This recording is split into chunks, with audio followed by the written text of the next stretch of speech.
Okay. Good morning, everyone. I hope that everything. First, I was not hooked up to the Wi-Fi. Excuse me. Which may or may not have been because of the storms that came through on is that Saturday night,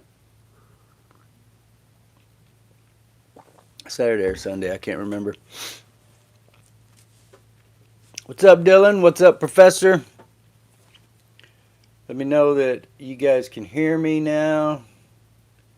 And not sure whether I got everything else set correct or not, but anyway, we'll go ahead and roll with it as long as you guys can hear me and everything's good.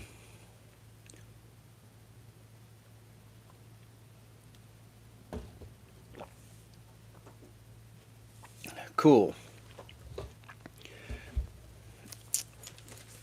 Yeah, obviously I should have checked as I had turned off my Wi-Fi. Actually, yeah, that's what it was. I turned off my Wi-Fi on my phone. Don't remember why I did that in particular, but that was what had happened. And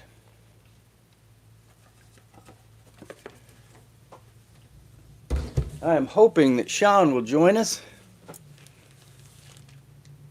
as I got a package in the mail from him this morning. When I got over here, it was sitting on the porch.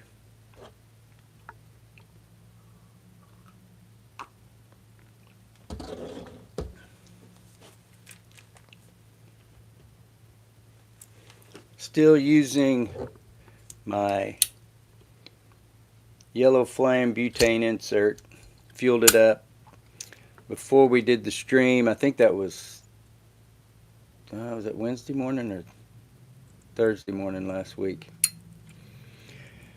Whichever day it was, but we've definitely gotten a longer use out of it this time.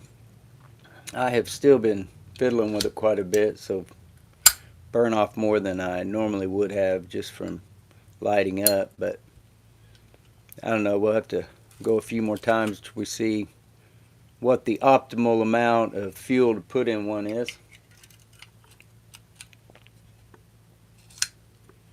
Hello, Andrew. Glad that you are with us.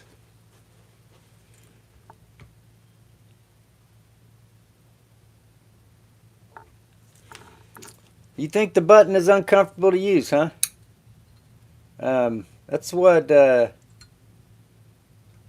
John Roth from J-Row Lights mentioned last week, that he thought the button could have been better. I think it feels pretty natural. I'm not saying it's the easiest, but it's not super clunky or anything. It's way better than the blue was, the Zippo blue. So I don't really have any complaints about it.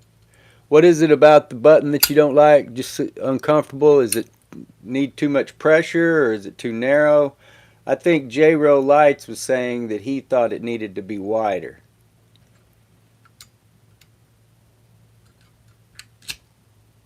I don't know. I like it.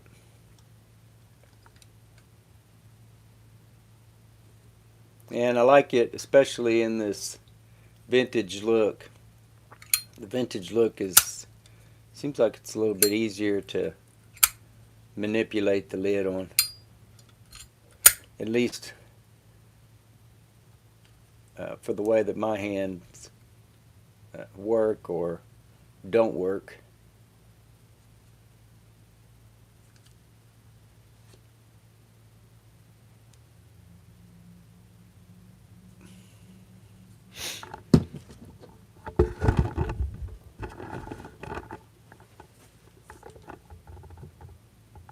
Oh man, Professor, that's never good when you got a dentist appointment. Hopefully it's just a cleaning or something. Hopefully not going in to get drilled on.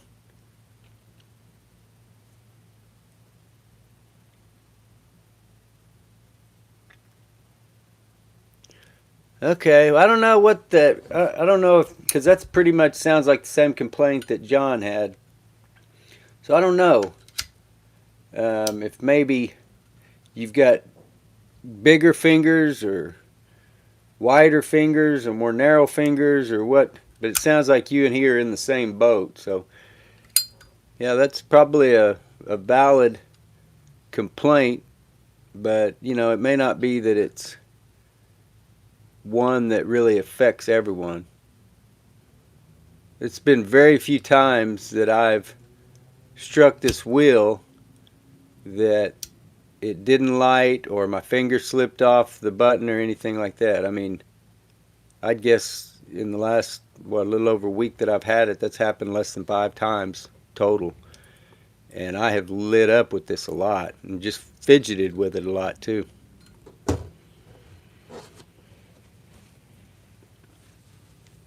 You have fat fingers, okay. So yeah, maybe that's what it is.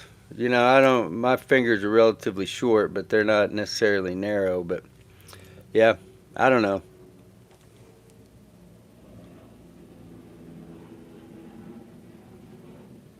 Yeah, well, they typically make improvements. They made improvements back in the excuse me, in the 40s from a straight cut file wheel to diagonal. They went from the 14 hole chimney vents to 16.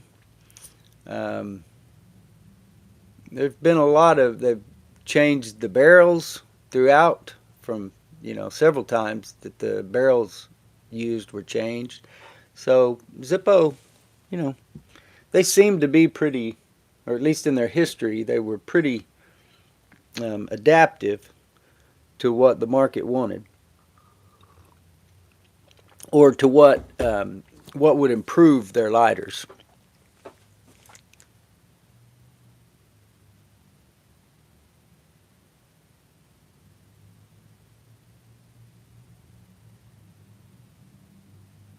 Yeah, sorry about that, Dylan. I thought that might have been my issue at first because the electricity was off over here. That must have been Saturday that the storm came through, Saturday night, because the electricity was off all day, and even the street lights, a lot of them weren't even flashing. They were just out. They had temporary signs up in the middle of the intersections, um, and I didn't really check into all that when I got back over here this morning um, to make sure that it was working. I was trying to charge my phone, which was a weird thing because it was at 80%, and then it told me that it wouldn't charge anymore until the phone cooled down. It's not even really that hot. Um, so anyway, it must have some extremely sensitive safety feature on there as far as the heat. So I was only able to get my phone to 80%, but I was kind of distracted with that when I should have been checking out the internet. But it turned out I just had my Wi-Fi turned off on my phone. Hello, old Henningsen. Glad that you are able to join us today from Denmark.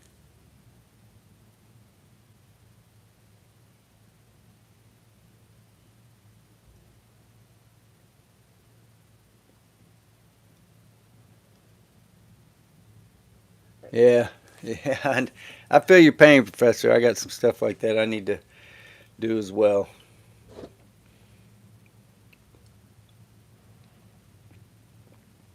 It's never fun. It's um, it's not anywhere near as horrible as it was when I was a kid. I don't know exactly how old you are. I'm 52, and when I was a kid, going to the dentist was a pretty frightening experience. The needles they used were not those flexible, thin little things that they just slide right in today that you don't even feel. Um, yeah, it kind of gives me the willies just thinking about it.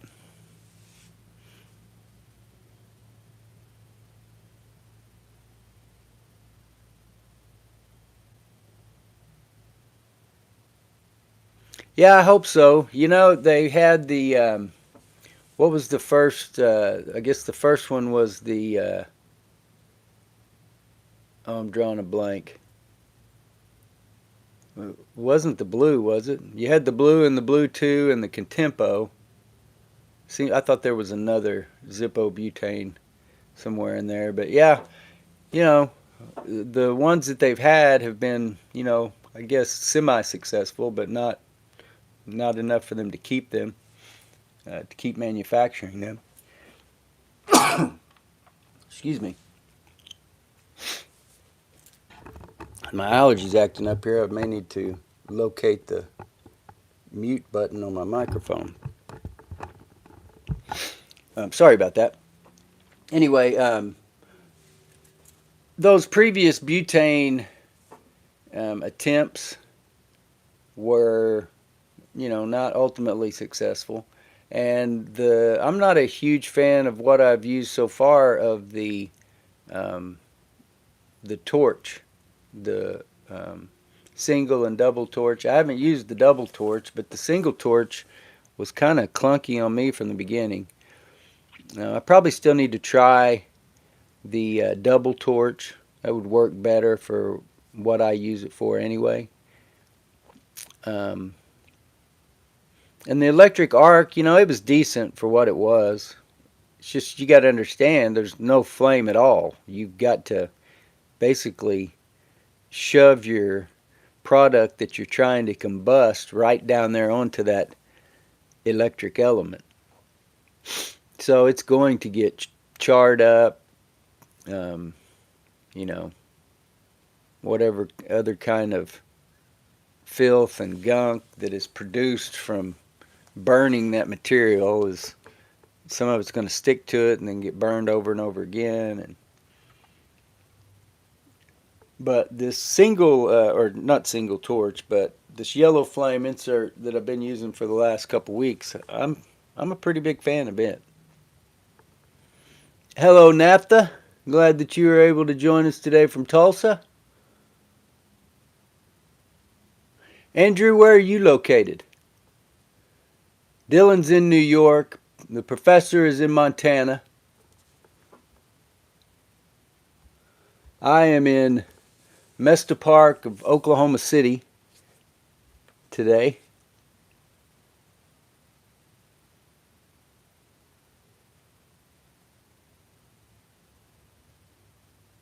Yeah, that would be nice, Andrew. But I think I mentioned in the video, and may have even mentioned on here last week, and I definitely know I wrote in the article review that I did for the yellow flame insert that yeah, you would always rather it be made in the U.S., especially I think because of some of the supply chain issues that were exposed by the pandemic. I just think it's better for a lot of reasons. Um, there's no reason not to support business in your home country. It just seems to me that it's better for everybody involved. Um, but take supply chain issue out of it and take the good of the community, whatever, society. In the end, if this is the best butane lighter available, especially for you to use with these sort of lighters, there's so many people that have Zippo cases that might like a more um,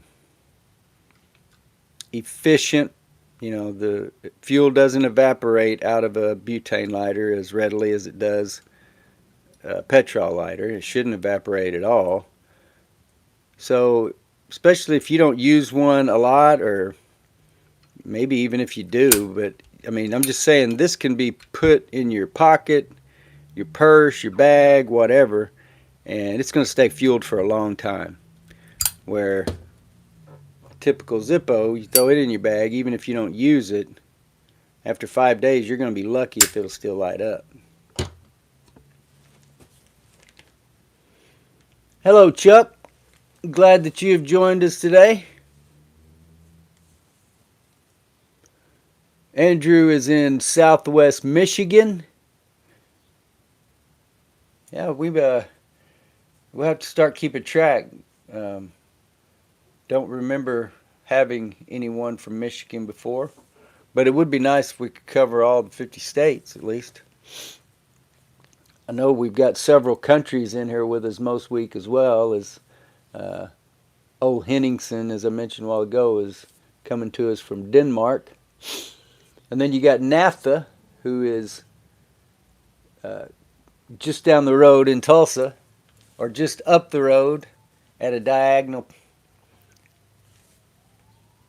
Yeah, we had power out all over the place over here on Sunday. Naphtha, it was crazy. Glad to have you with us today, John, or I'm sorry, Chuck, and glad that you have joined us in the chat. Hopefully, you enjoy yourself here. It's a good time of camaraderie, and we just talk about whatever comes up, kind of based around the lighters that we all like to work on and use and collect, and whatever else, sell and repair, and all the other activities that we do with them. Um, and a cup of coffee. If you don't mind, John, you mind telling us where you are located? You're in Michigan as well. All right. Cool, cool. So you and Andrew are practically neighbors.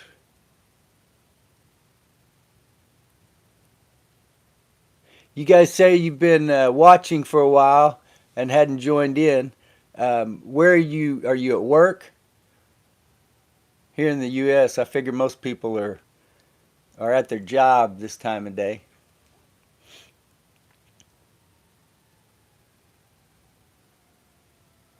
Which this is technically my job, or at least part of it.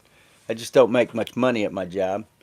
I am also retired, and so you know, I'm sort of a hybrid. I do a little bit of work that I don't make much money at, um, but then I have the freedom to kind of dictate how I want to spend my time anyway. So I spend a lot of time with my family, and especially my youngest granddaughter. There's often that my daughter, her normal daily babysitter, is unable to, which is her other grandmother, when she's unable to watch her, then I get the call. So that's for the last year or so, that's been a really good time. Now I got 3 grandkids in total, and another one on the way.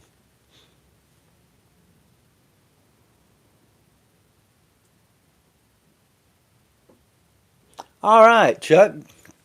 Cool, cool, man. Glad to have you with us. Yeah, those were, and that's funny. Do you know the story what the Bluebell advertising was? Because I think I misidentified it in the video. But yeah, that Hawthorne, was it ARC, whatever the initials were? That was a really cool lighter. Really um, vibrant color. The anodized aluminum cases. I've had some others. The green, of course, you guys have seen my green Cygnus lighter, but I've had a couple of green. Well, one all green. The other one was a green emblem on it, or a green um, graphic anodized onto it, or into it, whatever the correct term would be for anodizing. But yeah, those were a couple really cool lighters, Chuck, and I appreciate that. I hope you're happy with them.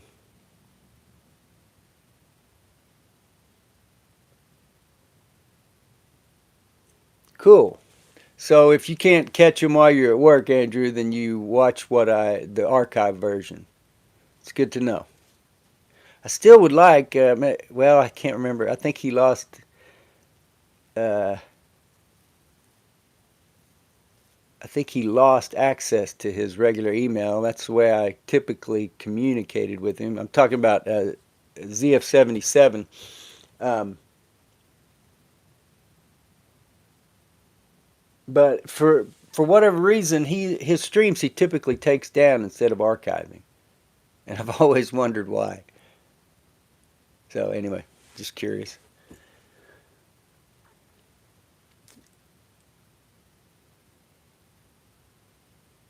Okay, like you like over the road. truck driver or just like local, Chuck? Yeah, they do have nice colors. What kind of lighter? You pretty much collect everything, Chuck, or just flip top lighters, or were both of those? Yeah, both of those were advertising lighters. Yeah, it's really cool. That's one of my favorite lighters that I still do have in my collection, which um, there's a possibility I could sell it at some point because it's one that I bought. But I don't really, just like my Cygnus, I don't really want to sell it. So right now I haven't. Um, but anyway, that ATF badge with the Moonshine Kills slogan on it has like, I can't remember, three or four total colors. I know there was gray, blue, gold, black. I think it was just those four. Two sided.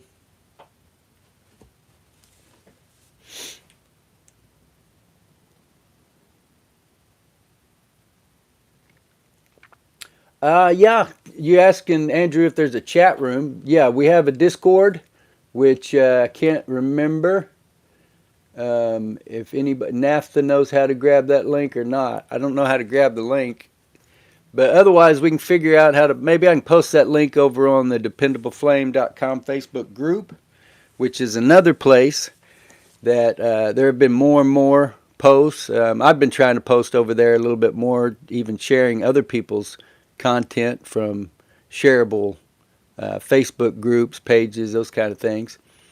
Um,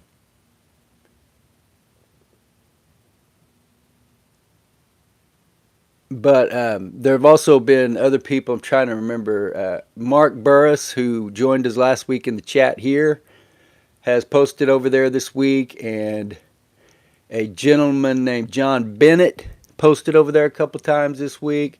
So, I've encouraged everybody during these streams, if you want to post some lighters for trade, if, you just want to show something off, whatever it is, as long as it's, you know, basically what we cover are vintage petrol lighters, ashtrays, tobacciana, and other useful mechanisms. So, if you got something like that you want to show off, then post it over there.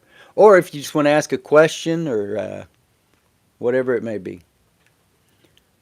There you go. Professor put the Discord link there, which I think it told me today there were 136 plus people on that Discord. I'm still kind of figuring it out. I did go over there and read back through all of Azrael, and he and another fellow were posting about Zippos, and Azrael's been um, buying those lighters in, I can't remember the website or whatever the store was that he was buying them from, but an Indonesian company that he says sells um, inauthentic Zippo lighters that you can't tell the difference. Which they're obviously the first one that he posted pictures of there last week. The 41 replica that had the star on the front of it, the red star down in the corner. It came with just a regular old insert. It didn't come with the insert in it wasn't. It had a 4-barrel hinge, and it had the rounded corners, but the insert was just a regular insert, not the one that has 14 holes um, and the hollow rivet in the file wheel.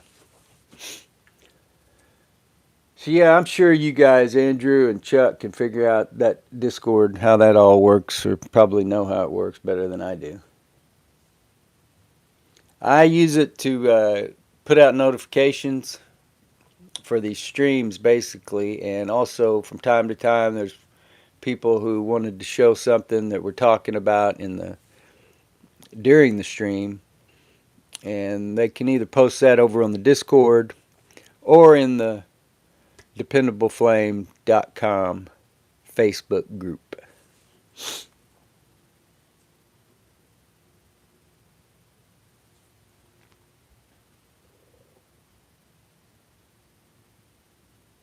Yeah, I think it's just Zippo. Let me see if I can, with this, yeah, maybe I can keep that up in the corner.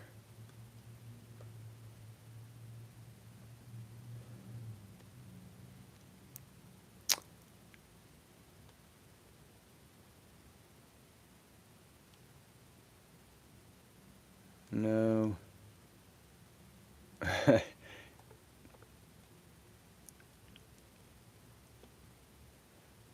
Zippo Mafia dash Zippo YouTube community Discord.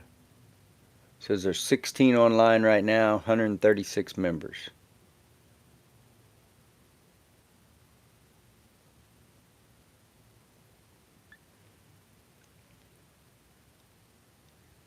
I don't see where I can grab a link to share. I don't know if anybody can share a link from over here, or if you got to be a admin or something. Oh, here you go, invite.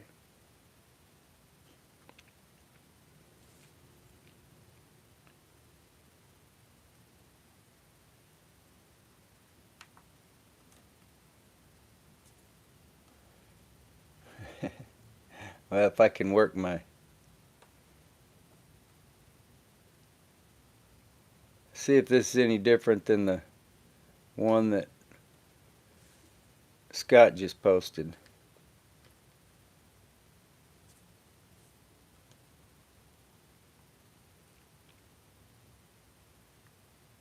Yeah, it may be the same exact... Yeah, that looks like the same link. Well, that's one reason why I was hoping Sean would join us. Because one of those lighters is the lighter that I just received in the mail from him today. But the others are... I had taken a picture of this, which I don't have a flint in it. I don't believe. This is a Ronson Whirlwind Imperial, which was the new series of Ronson lighters. I think it started with the, was it the Essex? I think, in 1953 or so. The 1954 lighter repair manual talks about the twist bottom fill mechanism of this type of Ronson, but you can see the difference, how the thumb lever sits lower in profile than the top of the snuffer. And this was a brand new lighter when I got it, but unfortunately the leather started chipping off. I mean, literally as I pulled it out of the box. So I just decided to use it, and eventually pulled all the leather, or most of it just wore off until I finally pulled the rest off. And I don't know, I probably ought to soak it in something and get the rest of this adhesive off of there. But it's a good lighter. But I was posting that over on the Ronson lighter group, because the guy had posted about what Ronsons you use and which one was your favorite. And that's, well, yeah, that's one I've used the most. I mean, that's been one of my EDC lighters. If this would accept longer cigarettes, I would use it. This Ronson lighter case. Thought that might still have some fuel in it. I guess not. And I still have a project or two I need to do with that one, because it doesn't spark quite like it should. I also have this round Omska light, which is another EDC rotation lighter. Got some Zippos here in the background. 41 replica that has the 232 patent number. Am I saying that right? 203 patent number, maybe. I can't remember. Not the 171 or Yeah, well, actually, the newer ones just say 1941 replica rather than having the patent number. This is a lighter that I bought in the Deal or No Deal, Zippo, and other vintage lighter page from our friend Bill Calkins. Didn't come with a box. That's the box for the other 41 that I have, I don't know, in one of my bags around here. That's the insert out of the vintage look that we currently have the butane insert in, the yellow flame. This is my favorite of all my daily users, or whatever you want to call them. But I've just gotten to where I don't use it much anymore. It's taken some damage, lost a little bit of paint, had the lid wrenched practically sideways at one point. Anyway, that's my favorite for sure. Now this is the lighter that I got in the mail from Sean this morning. So like I said, I hope he joins us so we can talk about it. This is a beautiful Cygnus table lighter, which very niftily slides off the base so that then you can just put it in your pocket, carry it as a pocket lighter. Whereas these other Cygnus table lighters are much bigger. Not only can you not just slide them off their base, but they're going to be a little bit uncomfortable in your pocket anyway. Looks like they may both be out of fuel by now. Been sitting over here in this hot house for a couple months now. Yeah, that may still have a tiny bit in it, but that's basically what we have out here.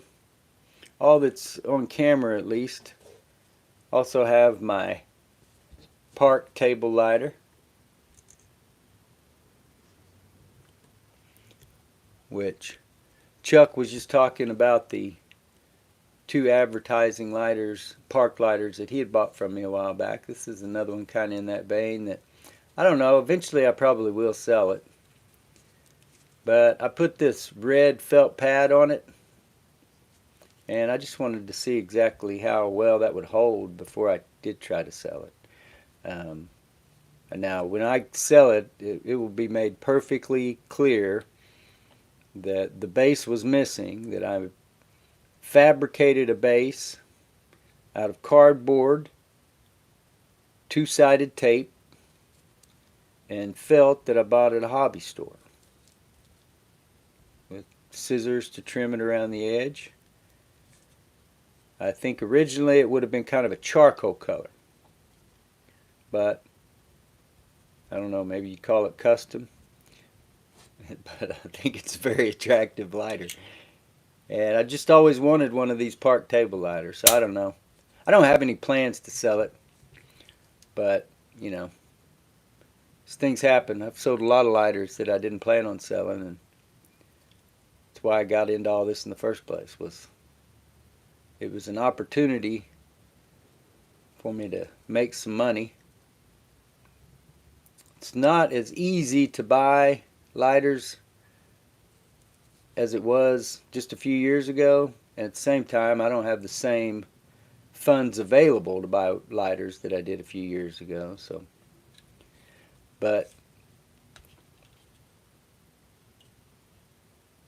as I have become more of a collector, then it's these kind of lighters that I want to hang on to.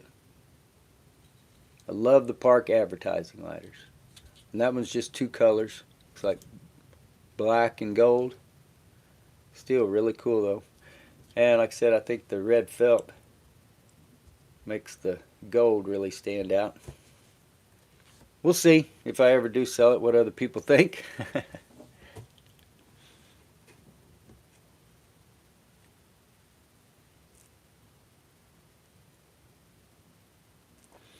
Now, can anyone explain to me why the link that the professor posted is a link and mine is just text. You have to post it as a link somehow?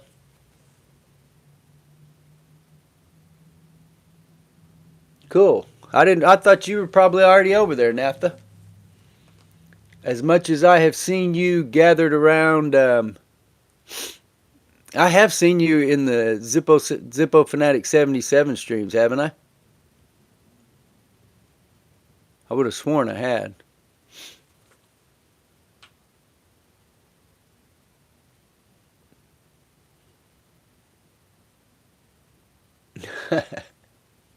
I don't remember what we were talking about your kid, Chuck, but it sounds like you're in good hands. Oh, you talking about getting on the Discord?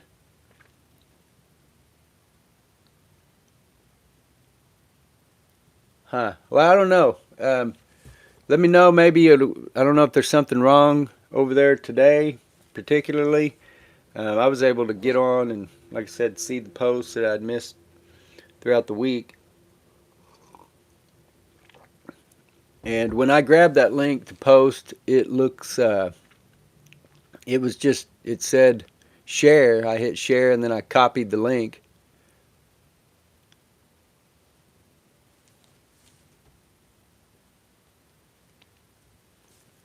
Yeah, that's kind of what I was thinking.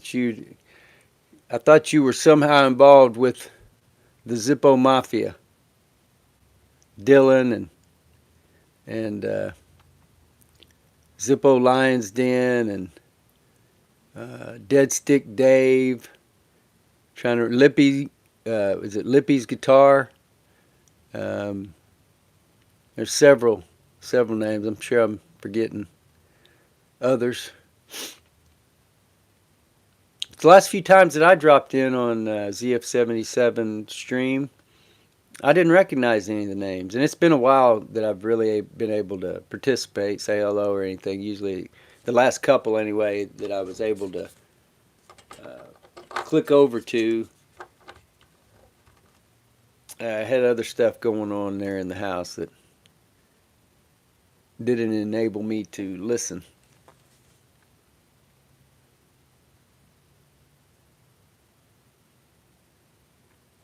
All right, well, be careful, Professor, and I hope it goes well at the dentist.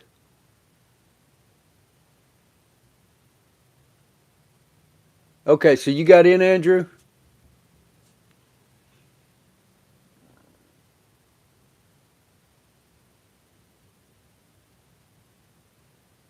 Cool.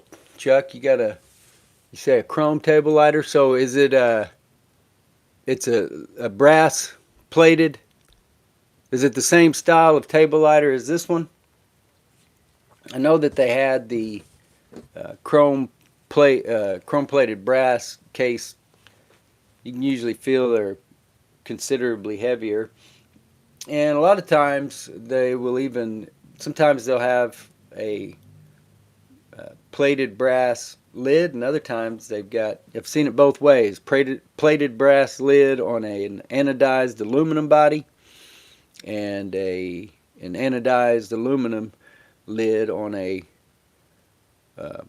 chrome plated brass body. And then obviously they've also done, you see both of them being aluminum, both being chrome plated brass on the case and lid.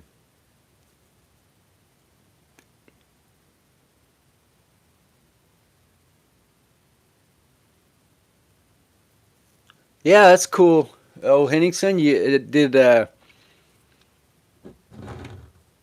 it already in working order? Or are you going to have to do any drilling or anything to get it to work?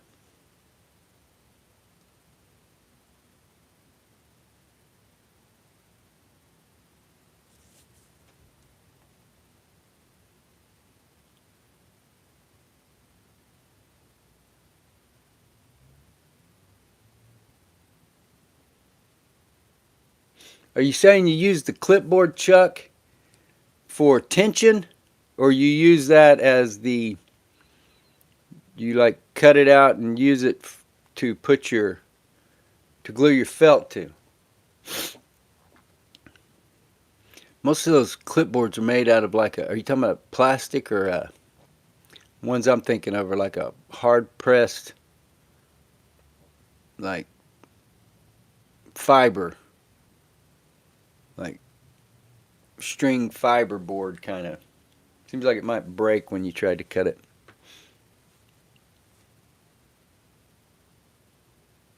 Okay, Chuck. Well, glad that you have joined us over here as well. He, of course, he usually does his in the evenings, and usually it seems like on Friday or Saturday, maybe occasionally Sunday, maybe throw in another day of the week sometimes, but always in the evening.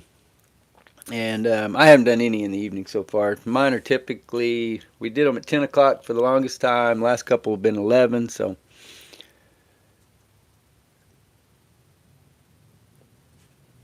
hopefully we can get some more. I think the professor's garage is planning on doing one on a different day of the week at some point, and hopefully we get more people on here creating lighter content and decide that they want to host that kind of thing.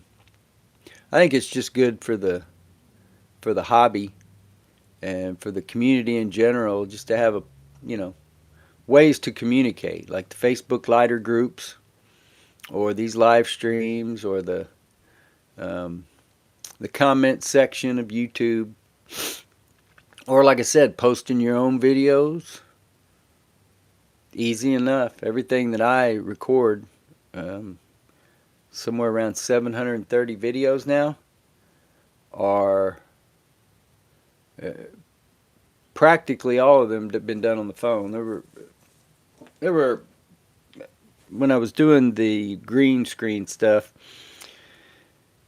there were elements of it being shot on phone, MacBook, iPad, all over the place. But the majority of what I've done could have just been done with a phone. It doesn't take a whole lot.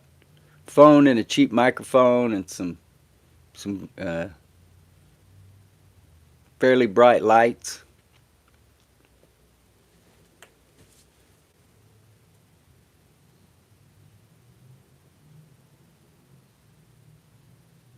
Cool. Glad you got in there, Andrew.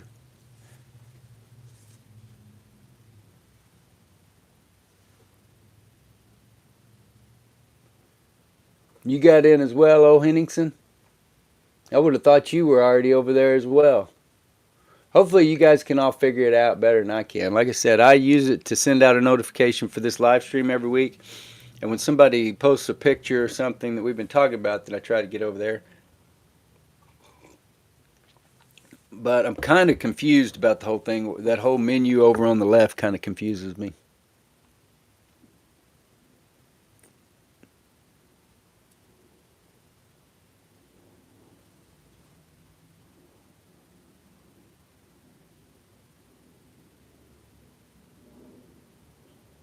All right, Andrew.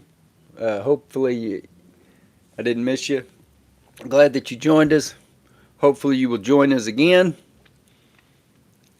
And if you're not able to join us, then of course go check out the live or the archive version at a later date.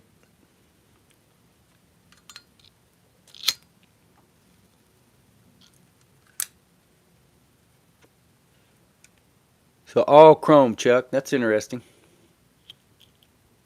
And you said it's this same style.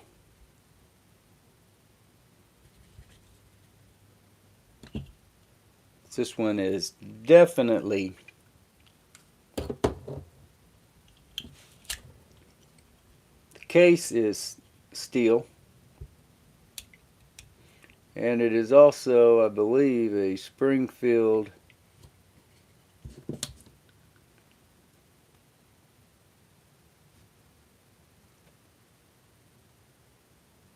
my eyes aren't very good. Does that say Springfield, Illinois, or Murfreesboro, Tennessee? That says Springfield, Illinois. So this was prior to 1960 or so, but you can see that case is aluminum. Of course, there's also the possibility this was used when I got it. It might not have the original insert in it. But if that was the case, then there were plenty of aluminum lighters made in Murfreesboro. There's just a lot more. I mean, in Springfield, there were just a lot more that seemed to be made later. But this case and lid are both definitely, as well as the base, are all aluminum.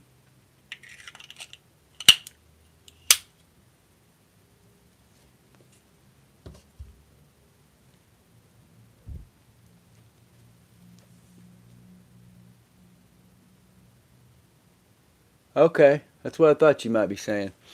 It's a good idea. I'll have to like you just use a little like what do you call it? No, I might even have a saw around here. I'm drawing a blank. Is it a bandsaw?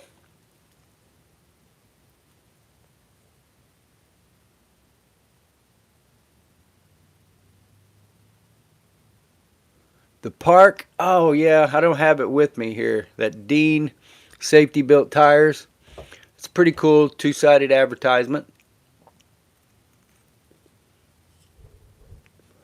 with a solid foam fuel cell, and yeah, that'll be for sale. It should have been already. I've been so focused on the website, it's hard to keep up with all this other stuff. Like I said, this YouTube was created to support the website and stuff that I do over there, and it's kind of a full-time job, and then you got the website, which is also kind of a full-time job, and then trying to sell lighters too, and so which I really need to get lighters listed because that's how I'm going to make. That's at least a more immediate way of making money.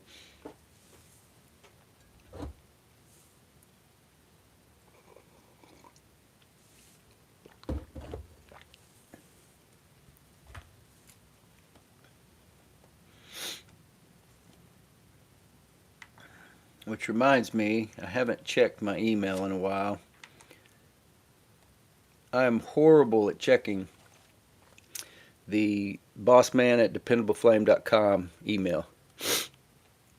Well, I'm horrible about checking either one. It's even harder than the other.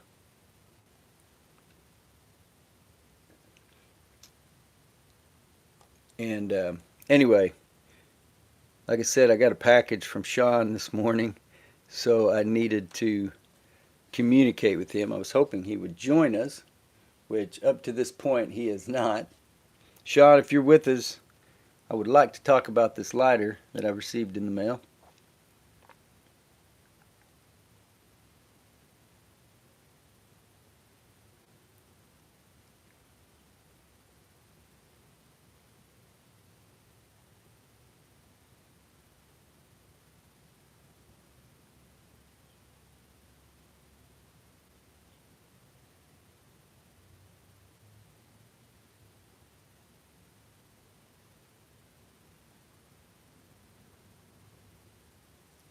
So anyway, I will communicate with him by email if he doesn't join.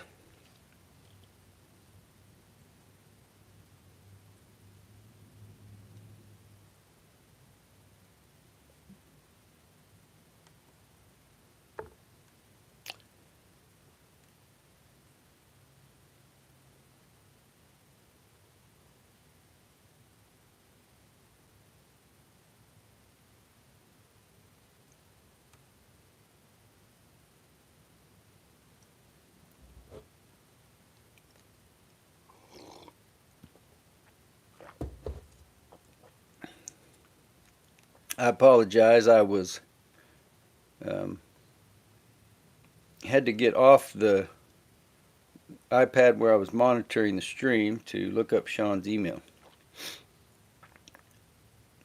Well, I should say it kicked me off.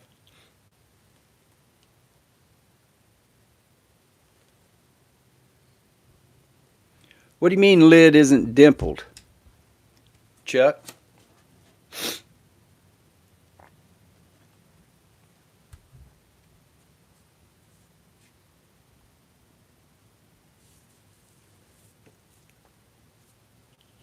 Is that material seems like it would be pretty uh, pretty rigid, pretty brittle.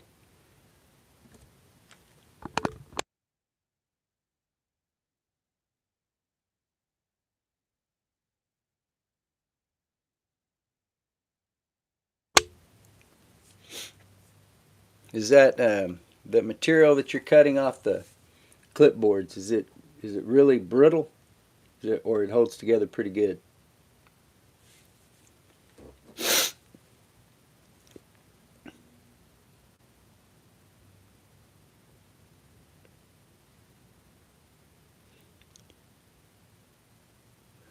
Hello to our friend from Ukraine, which, if I can remember correctly, you said to pronounce your name Andriy. Is that right? If not, please correct me. But glad to have you join us from the Ukraine. How are things going for you today?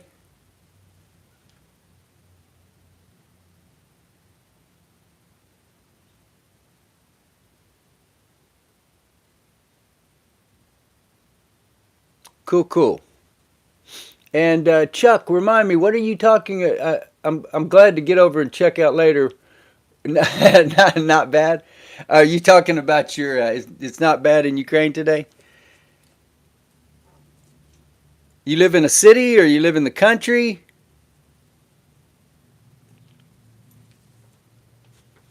We still see the Ukraine in the news over here every day, so I hope things are well with you, my friend.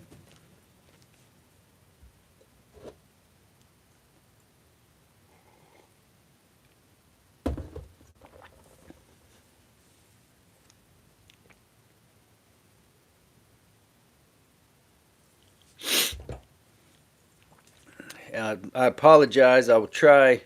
There's just no way I could mute the microphone for every sniffle, but my allergies have really been acting up these last, I don't know, 3 or 4 days at least. But it's on the better end of it. But that's the part where all the itching and it's all trying to exit my sinus cavities.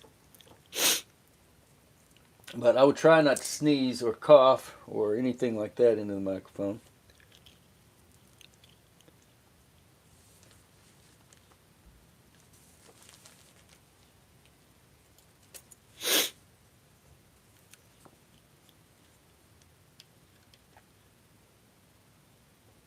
And I think I'm caught up there on the chat. You guys got anything else you want to talk about?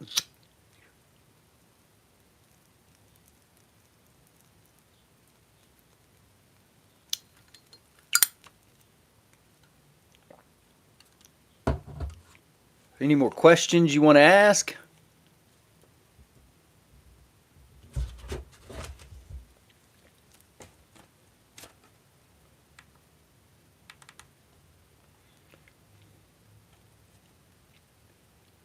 The iPad I was monitoring this on just froze up on me. So I will get that back up hopefully.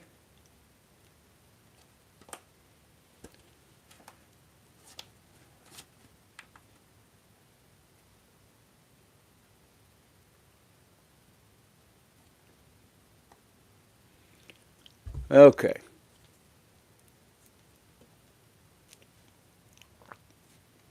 See how far we are lagging behind here.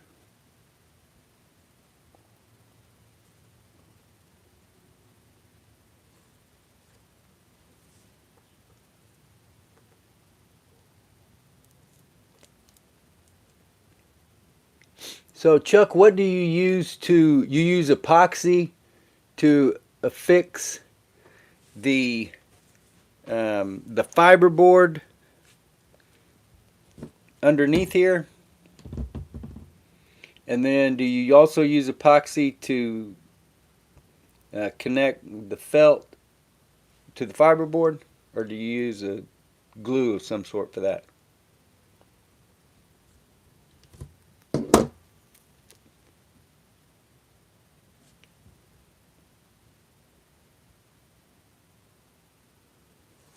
Oh, okay. Well, that may be why it explains why a lot of the work that I did at the post office at one time was out on a dock, and that's most of my experience with clipboards. And some of them were chipping off, but they were out in the weather. And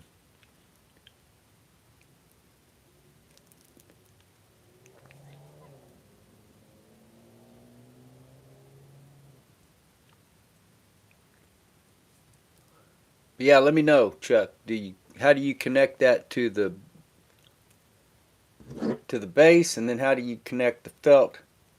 I'm assuming you said epoxy, so I'm assuming for sure the epoxy connects your fiberboard to the underneath side of the base. What do you use for the felt to the fiberboard?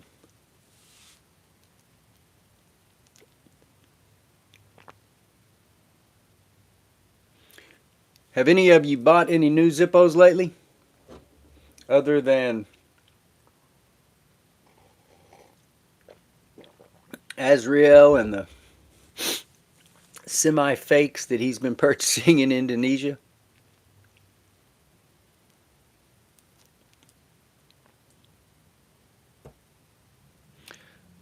When you start browsing around the Zippo website, it's easy to see how some people, and if I had more money to put up to spend in those kind of areas, I would probably be the exact same way, because it's just there's no end to the interesting things that they put on one, or the interesting variations of manufacturing them, from like the 41 replica, the vintage look. Oh, they each have their own nostalgic appeal.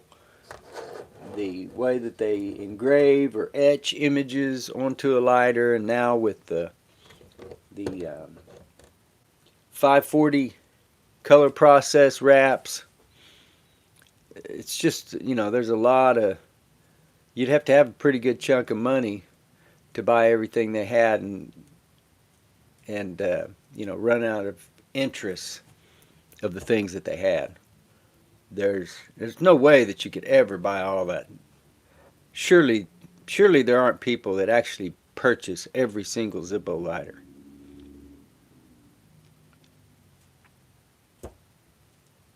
I guess it's possible somebody might could have collected everything that they put out in a certain year, but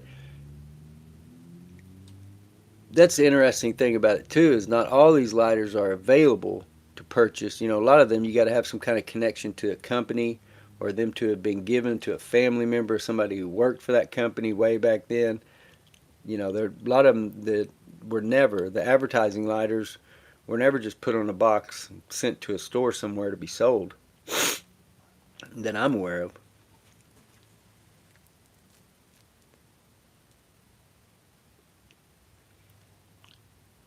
Hello, Boo Rock Beer. Glad that you have joined us. I think it's afternoon now, or very close to it, here in another minute or so. Seen a post or two of yours over on Facebook this week. I hope that you are doing well. So does that 3M spray adhesive work? You like the way it works, Chuck? I think I can't remember now if I used two-sided tape. I may have used two-sided tape on both ends this time. The previous lighter that I repaired the felt bottom on, trying to remember even what it was.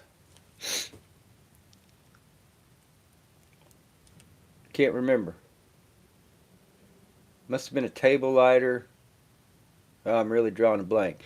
Anyway, I remember when I did it in a similar fashion as far as the cardboard, but I tried to glue it with super glue. And I don't know, that might work, but I got it a little bit too heavy on my first attempt in one area, and that super glue really bled through, and it wouldn't have been attractive at all. So I think that's why opted not to use the glue on this one. And that two-sided tape works really, really well. I mean, I have that here. Yeah, it's just this Scotch permanent double-sided tape. It works really good for that application.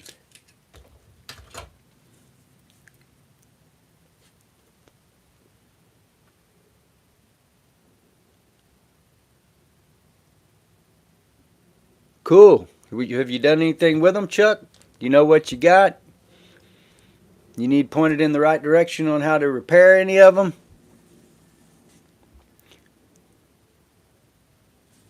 Yes, Boo Rock, everything is fine here in Oklahoma City. Hot. Today is supposed to be the first, whatever they call it, heat warning. It's not going to be 100 degrees or anything. Nothing to panic about here in Oklahoma.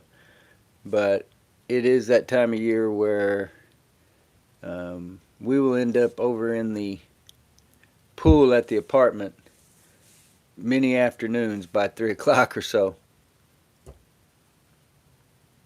And it's pretty hot here in the house right now, but I'm not complaining. It's better than freezing sitting in here in the wintertime. But I haven't spent enough time over here lately to actually try to air condition it. And I definitely can't have the air conditioner running while we're on a stream because it's just these window units and they're really, really loud.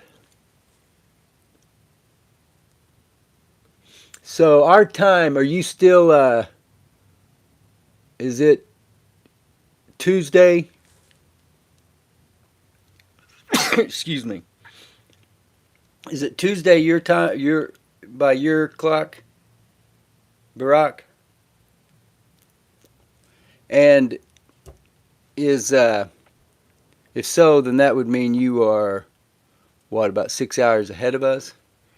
So I guess you're either 6 hours ahead of us or 18 hours behind us. I'm not that educated about where the international date line falls or anything like that.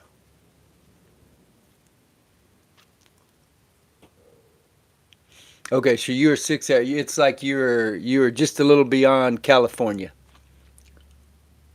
Gotcha. Cool. That's good to know. So about 6 hours. That's not all that much difference.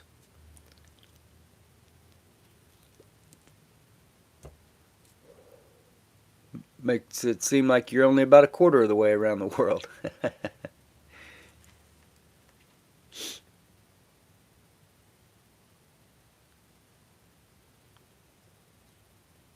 So what kind of 40s era Zippos you got in there, Chuck?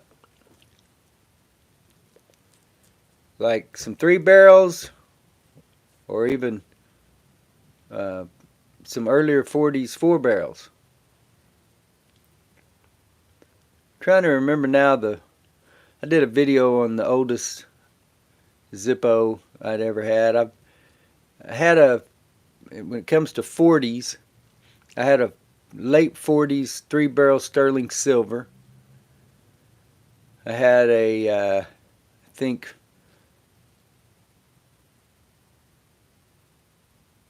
47 or 48, but I can't remember that for sure. But a 3 barrel Zippo that had belonged to General. I can't remember his old name. His nickname was Jocko. His last name was Clark. And I've got a little video that I shot of a picture of this guy up in one of the Senate hallways at the state capitol here in Oklahoma City that I just happened upon here, I don't know, a month or so ago now. But I owned several of this General's lighters at one point. I bought a group, I've talked about it several times, that it was 37 items, 26 lighters, and 11 different implements like cigar cutters, piercers,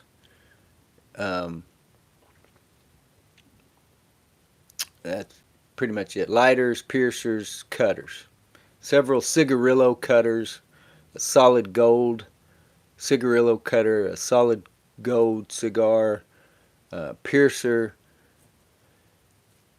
Anyway, 26 lighters, 37 items in total, and several of them were in one way or another at least two military presentation lighters.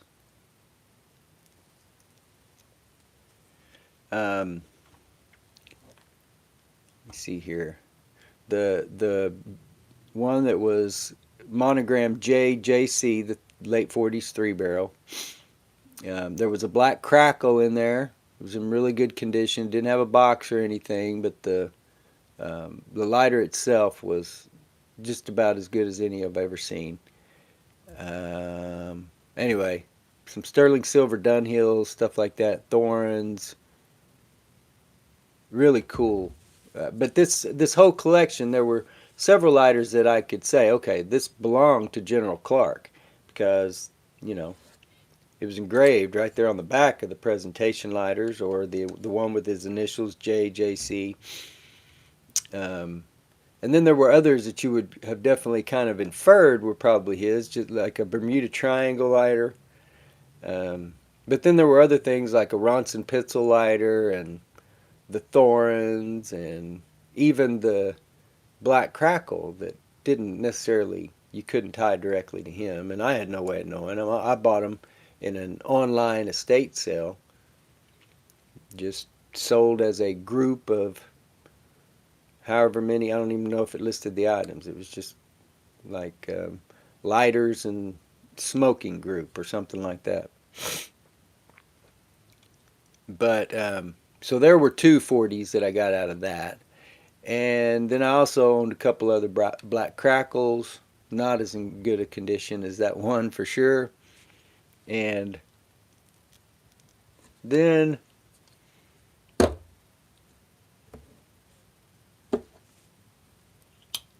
there was I think a 1930s. I did the video on it. That's what got me down this rabbit trail however many minutes ago. I did a video. It was I think late 30s, but it could have also been early 40s lighter with the slash corners that was kind of in the shape of the 41, but it had been replaced with a 5-barrel hinge at some point, and it was in terrible condition. I mean, it was in terrible condition. But I can't remember what the consensus was. I think it was that was the 1930s, so that would have been my oldest, somewhere in the late 30s, 38 or 39 maybe. These Parks or Storm Kings like this, these are pretty old too. This is 1940s when you find them with this style insert, where it's marked along the front, made out of a higher quality metal than those later aluminum ones were.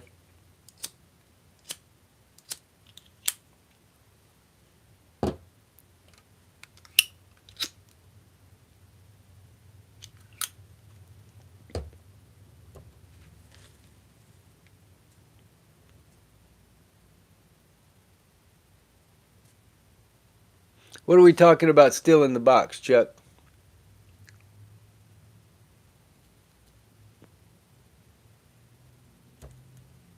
Adhesive spray on both sides, and it doesn't come through. It does. You don't have a problem with that 3M spray bleeding through. What did you say you use the epoxy for then?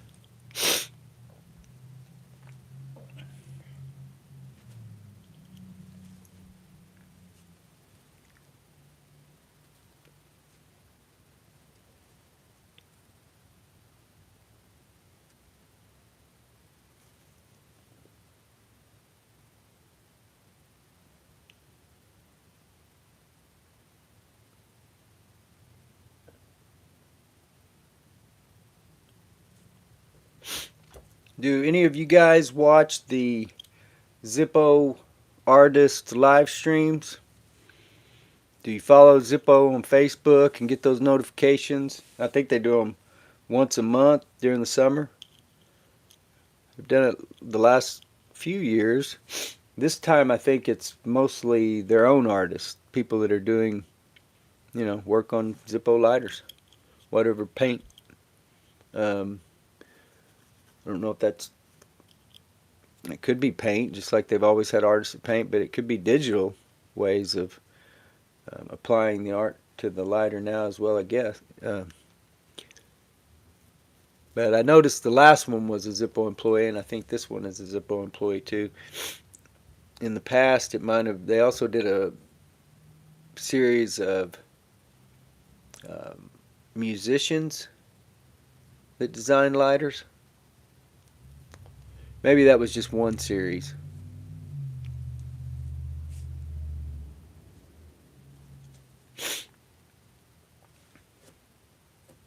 But if you don't already, I would on Facebook.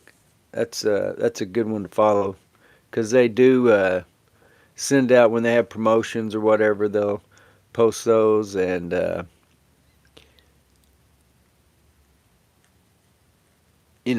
doesn't hurt sometimes to be reminded that you haven't gone over and browsed lighters on the Zippo website in a while. Maybe your old lady's on the phone and you're just staring at the muted TV anyway.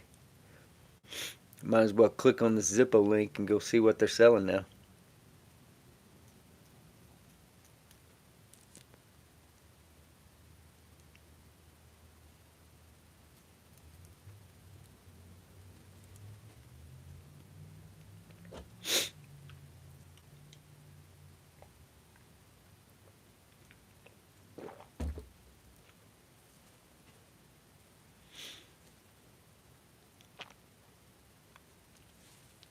Yeah, it's kind of interesting. I still since that last presidential election cycle, excuse me, there I was about ready to just throw Facebook in the trash. But they did something with their algorithm that really, I don't think they show you what you want to see for the most part nowadays. And because I unfollowed a lot of people during that last presidential election cycle. Not saying I unfriended them. I'm not saying I quit being their friend in real life. I was just tired of seeing all the political stuff being posted. And so,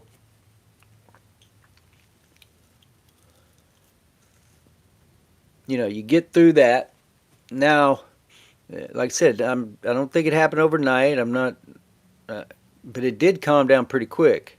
That once Trump was out of office and we didn't have this person waking up every morning and just pissing off half the country, that the political banner just slowed down, which, of course,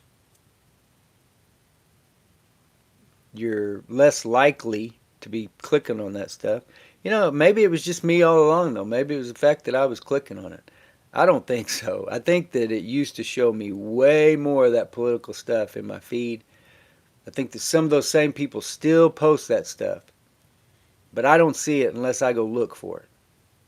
Because what I'm clicking on Facebook are the Facebook lighter groups like DependableFlame.com or Zippo Addicts or the Deal or No Deal Zippo and Vintage Lighter page. Um, there's some others. I can't remember all the names. There's one that may have Bradford in the name of it. The OTLS page. The lighters and vintage lighters and matches, I think is the title of the page that Tom Oakey just created here in the last couple months.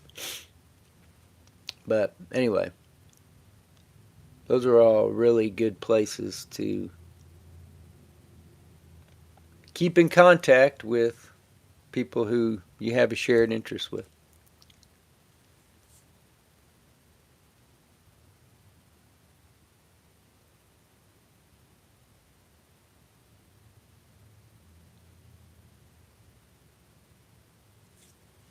So what do you think of them, Chuck? Are you a fan?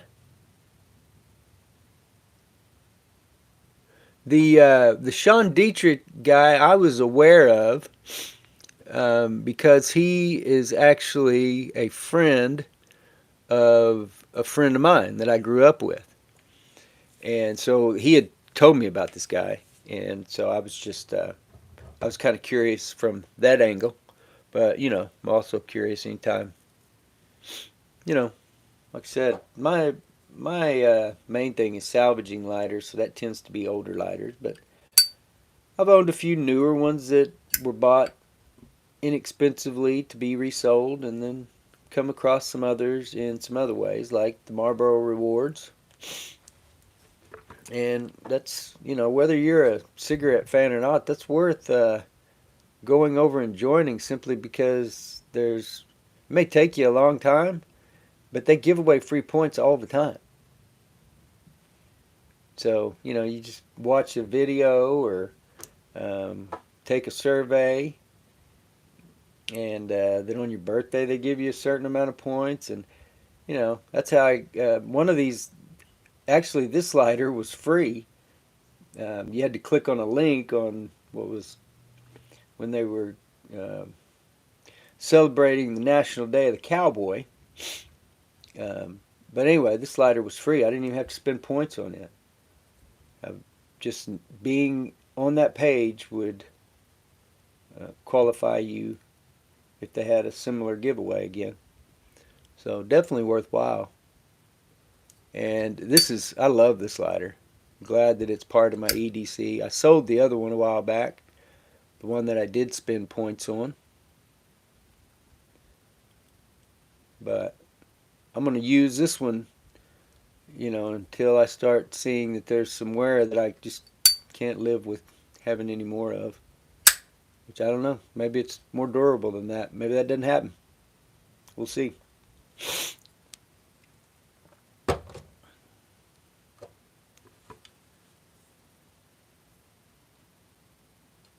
So there have been 3 so far this summer.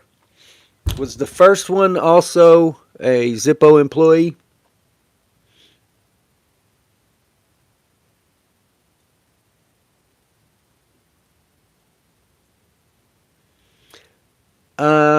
That's a good question, Burak, and I wish that I could get a hold of some of these lighter books that people talk about.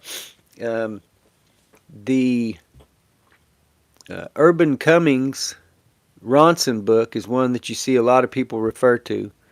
That's one that if you really want to get a handle, it's confusing. I use the um, Toledo Bend VCL vintage cigarette lighter. It's a cigarette lighter site that's hosted at a website called ToledoBend.com. And I have a link to it on my website. Um, let me see if I can grab a link.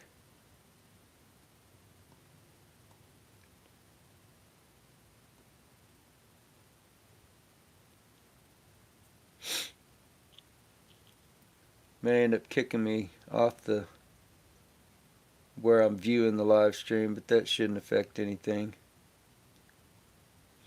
Okay, so to navigate my site, go to helpful lighter related links, and then scroll down to Frank Dutton's vintage cigarette lighter site hosted by Toledo Bend.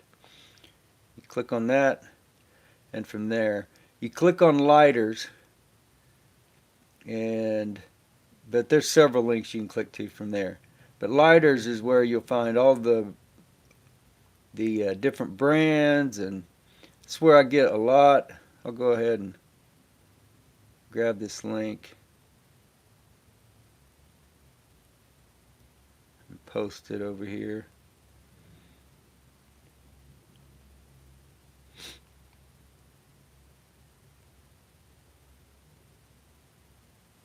Let me know if that link works for you.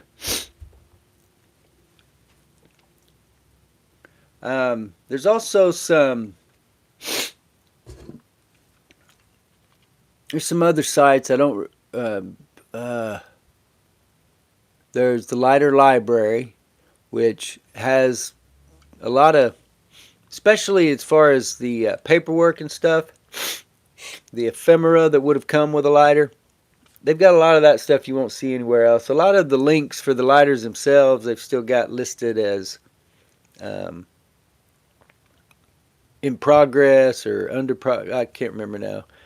Um, but I've noticed here in the last, in waves here in the last year or two, I've seen him posting.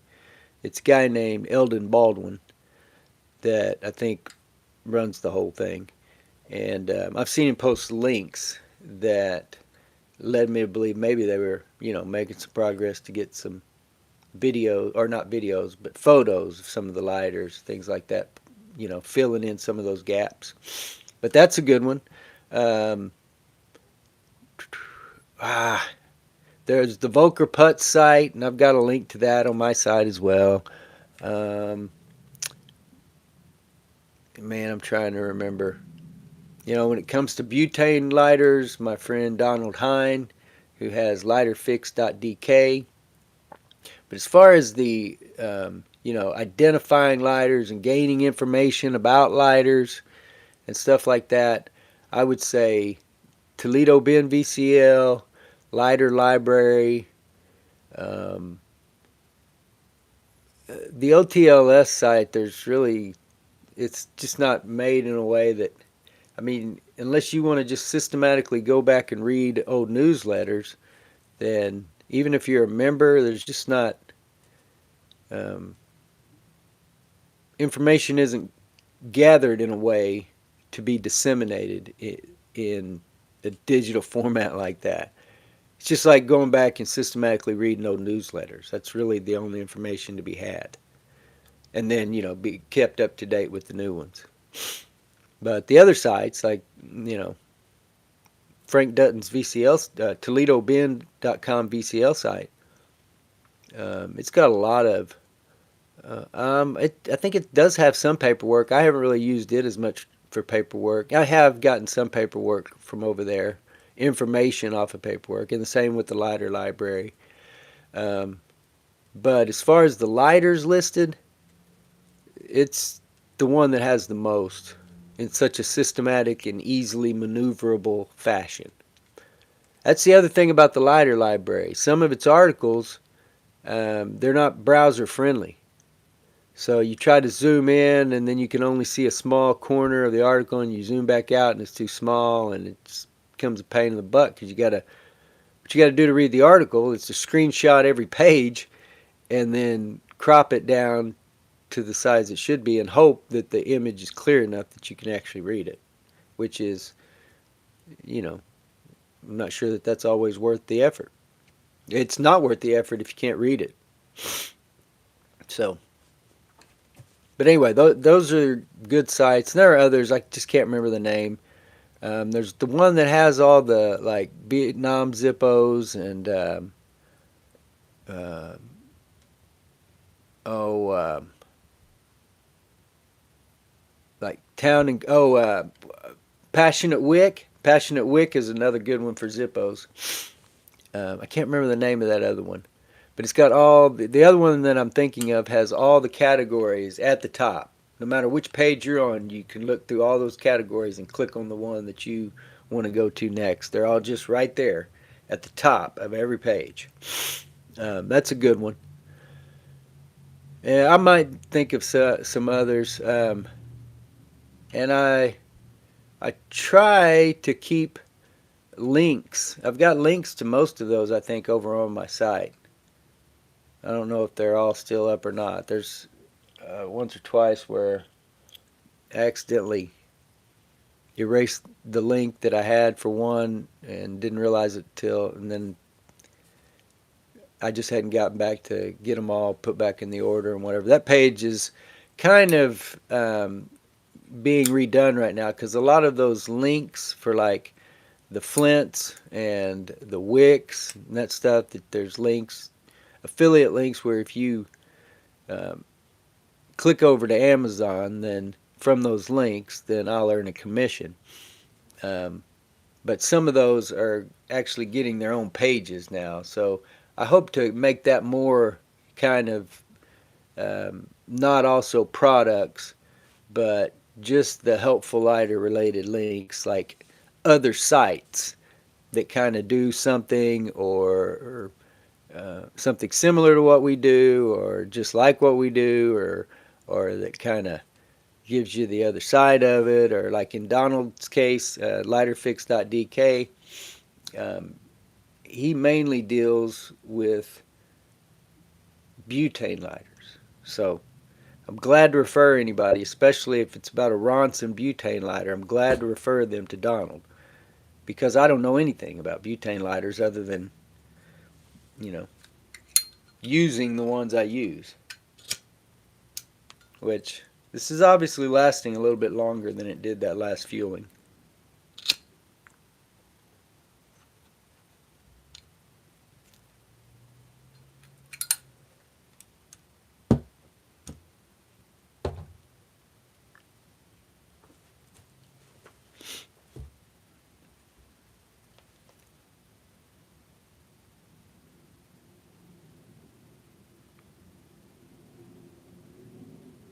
As far as other lighter books, though, Burak, people talk about David Poor's Zippo book. I think that's another good one that you probably um, want to own. Those are the two that stand out. There's a French guy. Maybe his last name is Biscaini or something like that, but I can't remember the name of the book. And there's a brand new book out. I think it was 4 different people that contributed to it, including, um, I don't think he was one of those 4, but if you guys are familiar with Larry Leiter off of Facebook, he posted some posts with lighters that he then posted the accompanying page of the book that his lighters were used in that Thorns book. So, but those books are expensive, I guess because of the way, I don't know if it's quality or just because they only print a few, but it seems like usually in the $150 to $200 neighborhood. I think 175 is what the Thorns book is, and I would love to own all those books, Burak, but man, I if I have that kind of money, I'm going to spend it on the lighters. It's more fun to me to acquire a new mechanism that I haven't had the chance to fix before, and let's try to put this one back into working order just like we did the others.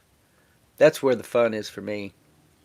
But I do try to still document all the paperwork that comes through my hands, and I need to get better about doing that in a more categorical way. But I got links over on the website, those lighter ephemera pages. Um, so, like I said, but as far as chasing down all that information and getting that technical, and do I need to know exactly which Dunhill size lift arm lighter this is to sell it properly? I don't think I do. Maybe, but I'm still confused about all those sizes that Dunhill did, and even with the Thorns, there's you got the main lighters, but then there's others that I saw one the other day that was much smaller. So I don't even know exactly which Thorns I've owned. I know I've owned a couple of, at least a couple of double claws pocket lighters that were, I think, the biggest one. There's no way these were smaller.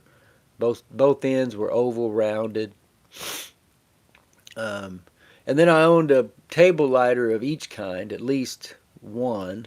And then I owned at least one other single claw. And those were all, I think only one of those I really even had to do any repair. I had to replace a wheel on one of them. Um, but like I said, I don't think I've had any of the smaller ones. But anyway, like I said, that's just not really the information part of it. is it's the repair part of it that really is the fun for me.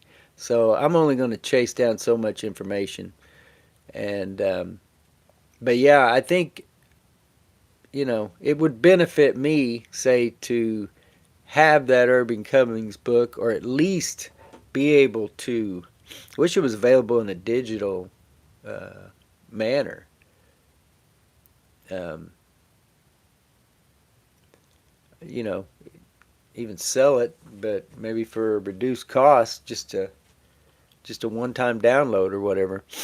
But yeah, to spend hundreds of dollars on a book, it just hadn't been in my budget as of yet. But there are several that if I'm not saying I would have to come into a fortune to decide suddenly that it was worth me purchasing one of those that I just mentioned.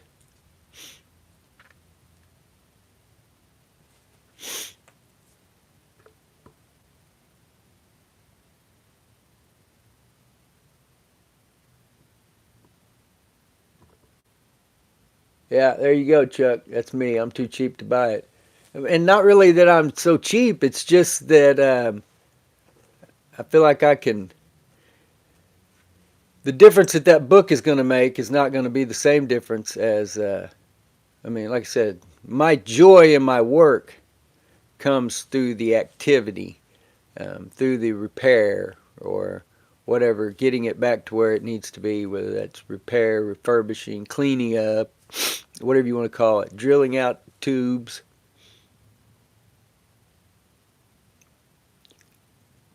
Burak, do you have any sites other than Lighter Library, Toledo Bin, Passionate Wick? I think Rolf Gerstner, the Vietnam guy, I think he's got a website, but it's in German. I think I tried to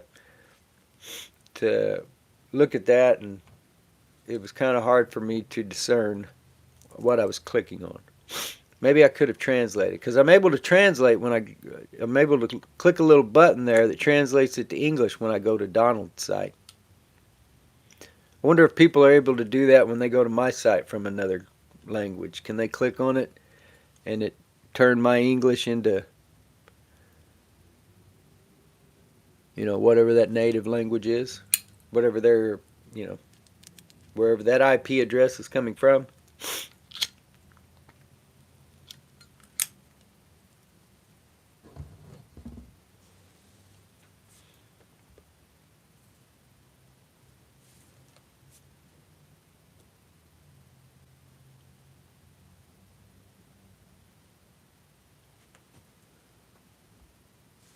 Oh wow. I don't know exactly why, but well, maybe I do. I think I may have the Wi-Fi turned off on this iPad as well. Yep. I'm going to exit this where I'm viewing the stream now.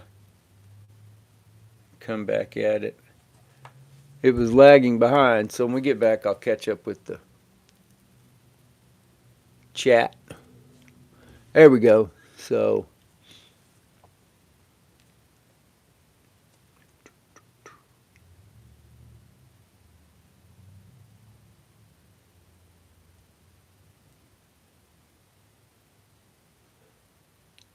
oh, I need to. Somebody remind me to ask Chuck when he gets back. Is he talking about the majestic views he got for $10 at a pawn shop? It's a pretty good deal. I think the one I sold for 30.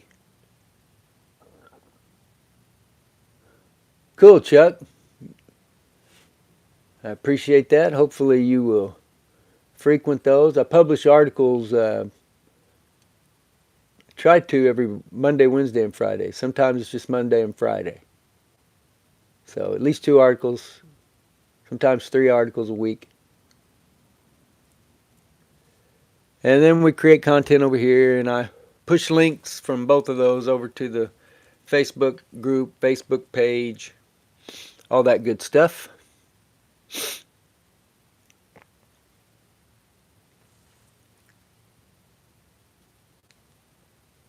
Yeah, I like the all that lighter library has. Like I said, they got a lot of paperwork that nobody else has. But some of those articles, um, they might as well not have them because I couldn't view them. I wish they would put them on there. Um, I don't know the way that my site works. I put an image on there, and I can put it in any size. I can set it at a um, as a thumbnail on one page that when you click on it, it goes to it just fills the screen or even bigger to where you're going to have to um, pinch it down. But you wouldn't have any problem reading it. So I don't know if that's some clunky app that their web hosting service uses, or I don't know what it is. But yeah, they got a lot of good information, and I would think from the lighters that I've seen, those guys that are involved in it, some of the lighters that they post in the Facebook lighter groups, I would think that it ends up being a really good site. I would think that they would fill in all those gaps.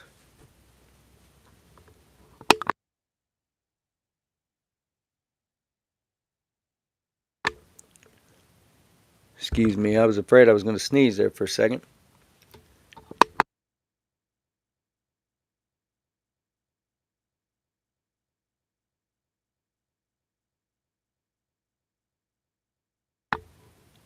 And excuse me again, hopefully I got that muted. Hopefully I didn't just scream that into the microphone.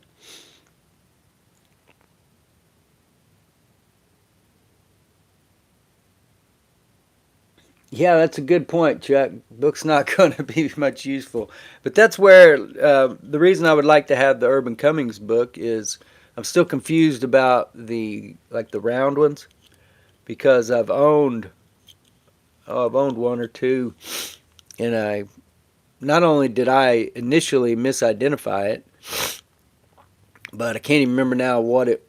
I think I thought it was a Regent Junior, but what it was now I can't remember. But yeah, I would like to have the book to verify what was told to me by the person on the Facebook page that said I had misidentified it. But like I said, it's not important enough for me to spend over $100. And I really don't know. I haven't looked at how much that book goes for recently. It might not be that high, but even $70 is going to. I can buy a substantial amount of lighters for if I got $70 to spend.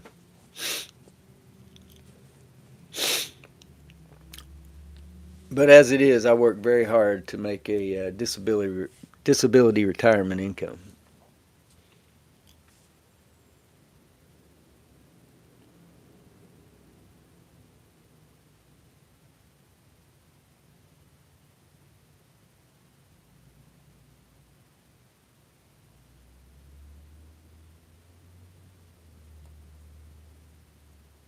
Okay, so you like that Legend of the Lighter, Burok?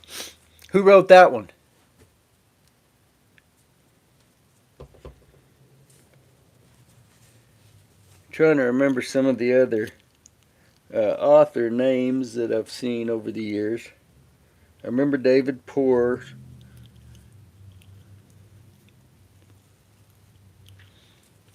Um,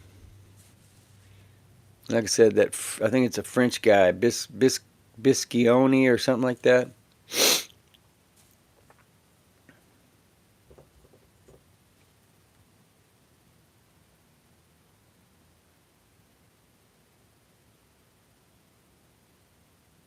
And what is it? What is the scope of the legend of? Literally, does it go back as far as flint spark lighters are made, or hour metal, or ferrocerium lighters? Ad Van Wert. Okay, I have seen that name. I have seen that name. Was how is it a big book or is it fairly small? I really wish they would make some of those books available digitally. Seems like they would. Okay, even before. That's what I like about, I mentioned a while ago that new page. I think it's Vintage Lighters and Matches, by a guy named Tom O'Key. Created that Facebook page, which you ought to go over and join it if you get a chance. But he's got a lot of really old stuff that was before ferrocerium lighters. Like, he's really a historian when it comes. It reminds me of the couple of visits that I had with my friend up at the National Lighter Museum in Guthrie, Oklahoma, Ted Ballard. Ted was kind of a historian. Ted took me all the way back to ships and what they burned for light. Ted may have left me with a mental scar or two.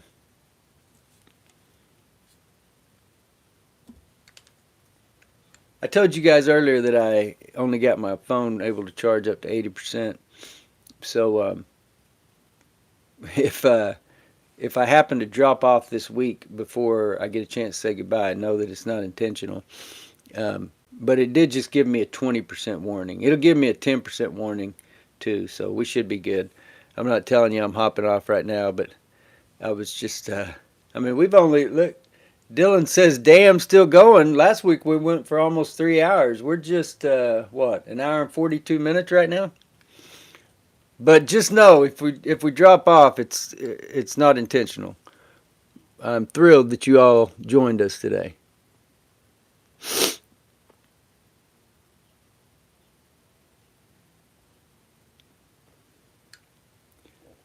The True Evil, glad that you've joined us today. Where are you located? And I can't remember, have you been with us before?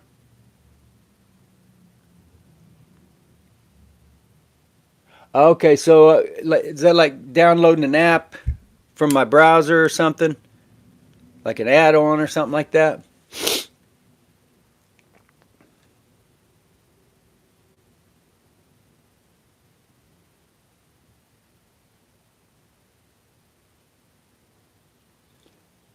Okay, so you're talking about, I think, the True Evil. You say a Coronet Superlighter Japan. So this would be like a Ronson Standard clone, like the State Series lighters.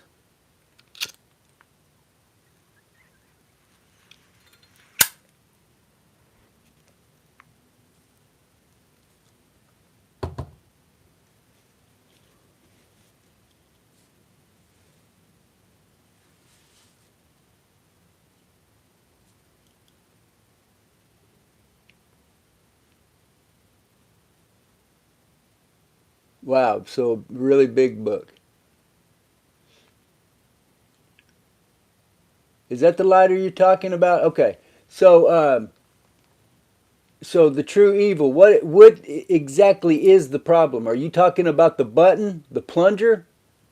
You said, but the top clicking silver portion came off.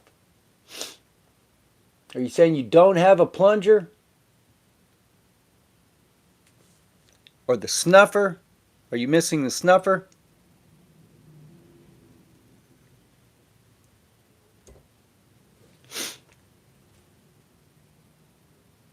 So do you still have it though? You have the snuffer. Yeah, you should be able to go over and find one of my videos where I'm repairing a State Series lighter or a Ronson Standard or any Ronson automatic lighter really. Um, you should be able to go over there and find one similar enough that you can watch me disassemble and then usually clear a flint tube and then put it back together. But you probably just need to know how to get it put back together. which may or may not, don't start bending around on stuff until you try. But it could be that you need to kind of reshape the pawls on that thumb lever or plunger.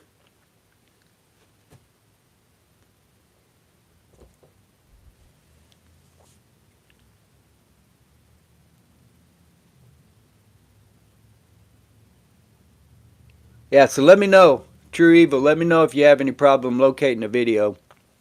Just go over there and type in um, dependable flame, state series repair, or Ronson repair.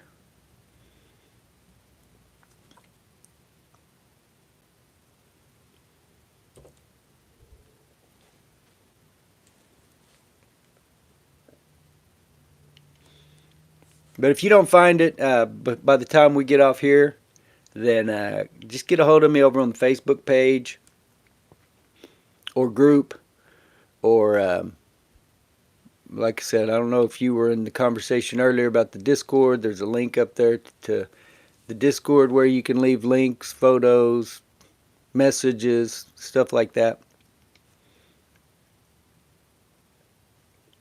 Or you can always take the chance and email me, which I try to get to. And now I'm going to have to email Sean in a minute as soon as we get off here. And hopefully he checks his email more regularly than I check mine.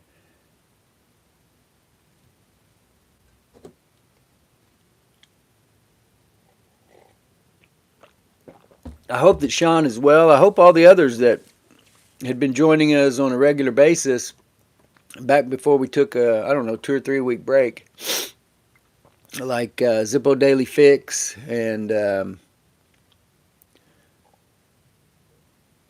Eastwad Doom Flom and Sean. Sean's been with us though. I think it's maybe just been a couple weeks that we haven't, or maybe it has. Maybe it's been since before we took that break. But anyway, there are others as well. I'm just kind of drawing a blank.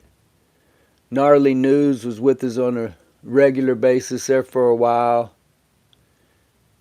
Dylan is always liable to duck in for a minute and ask an agitating question.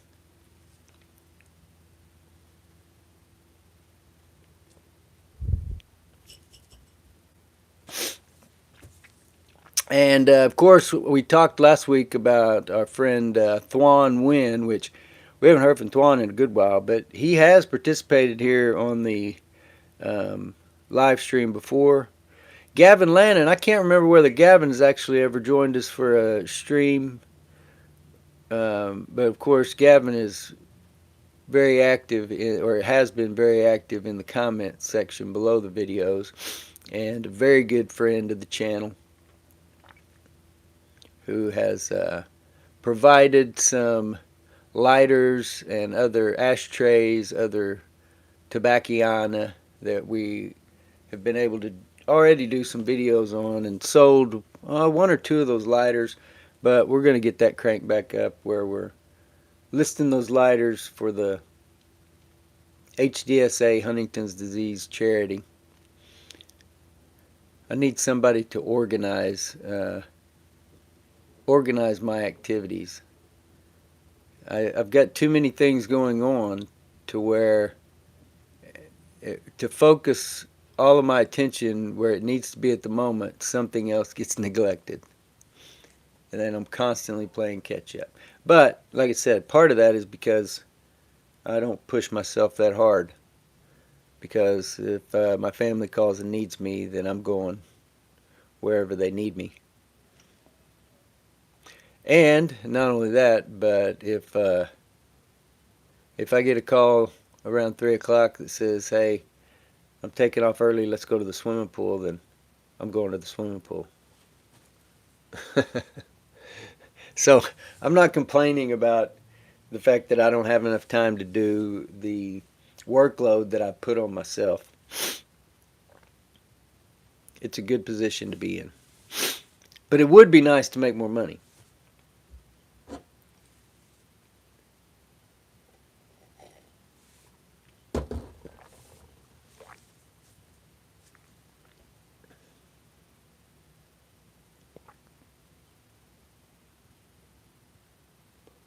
Okay, the Netherlands. Good to know. I will try to remember that, but please don't be offended if I ask again. Um, it's taken me a while. It took me a while to remember that the professor was in Montana. Like I said, I think Dylan is in New York. I don't know the state of New York well enough to know um, where his address might be located. I don't think it was New York City or any place that I recognized. And like I said, NAFTA is in Tulsa, and we've got Azrael most weeks who's in Indonesia, and people all over. Last week we had somebody from Fort Worth. I think Gnarly News is located in Edmond.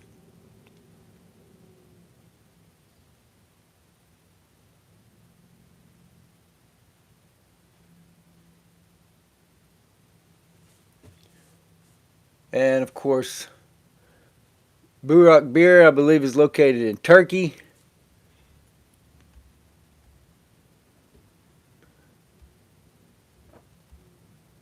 Chuck and Andrew were from Michigan.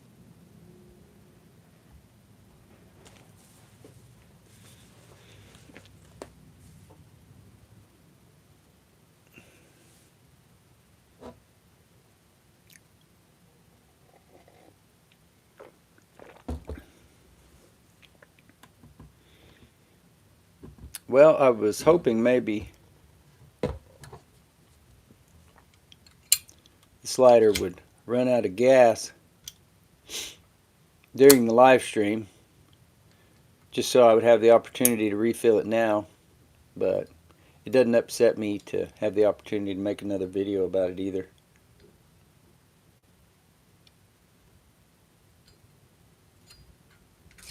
Be interesting to see if the valves hold up. I had a different butane lighter here a couple of months ago that I was refilling. I'd had it for a while, and it had a little rubber seal there, and with one application it came off, and then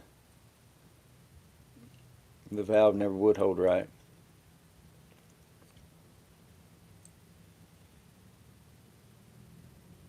This seems to work pretty good. I don't know if using a different brand of butane, I've talked before about that Vector seeming to be stronger or more powerful or something. I don't know if using the Ronsonol butane might result in a smaller flame.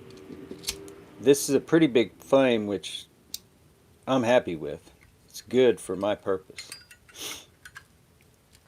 So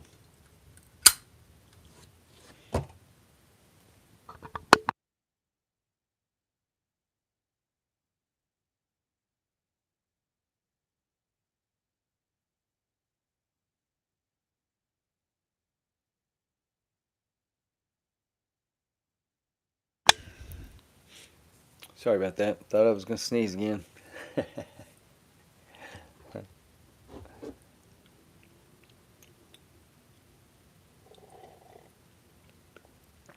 So I am glad that you all joined us.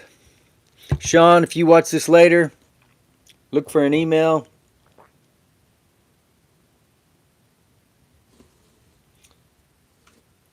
The message says, "Hey Joe, I came across this lighter with your name on it. Exclamation mark, exclamation mark, exclamation mark." And it looks like maybe a laughing face. This is all artwork. You might see it in the video for this lighter later on.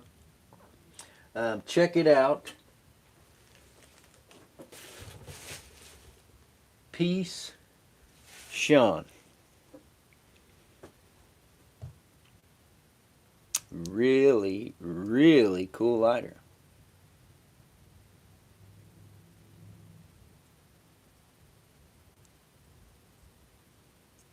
Doesn't have any fuel in it yet, but the flint, the flint mechanism is working properly.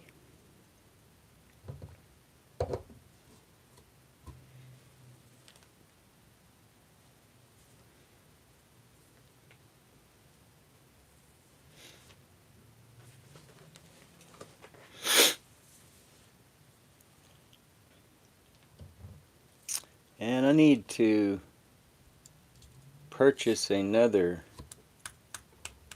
package of those Dunhill Blue, because as much as I love this lighter, and it is a dependable every strike lighter with the Dunhill Blue flint in it, but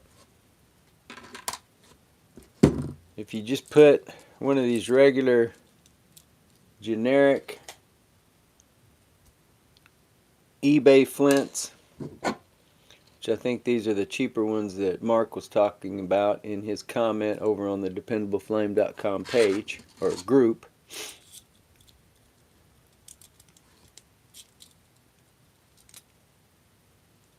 With these cheaper flint,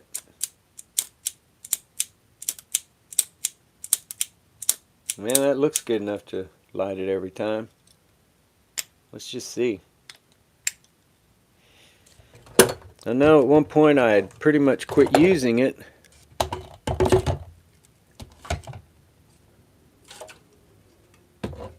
And then somebody said something about the Dunhill Blue. It was a subscriber or viewer of the channel. And then I started kind of experimenting with them, and it seemed like anytime I had a lighter that was just right on the cusp, I just got the 10% warning, so remember that if I disappear all of a sudden. But if you have a lighter that is just right on the cusp, then try a Dunhill Blue flint in it. If it's like 3 out of every 5 times that it lights, or 2 out of every 5, try a Dunhill Blue. I'll bet it improves dramatically. So we'll just see what this does. Maybe this is better than I remember it being with the regular flint.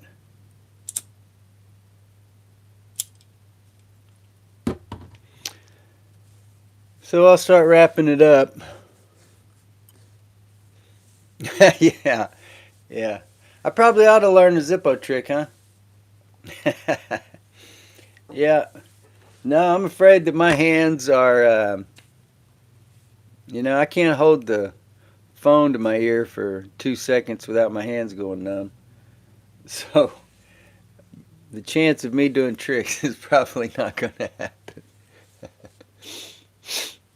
I'm glad that you have been able to join us today, Chuck.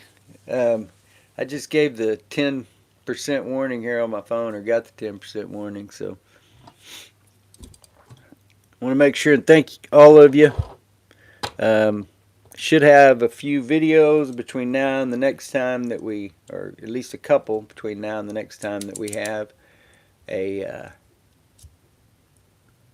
live stream.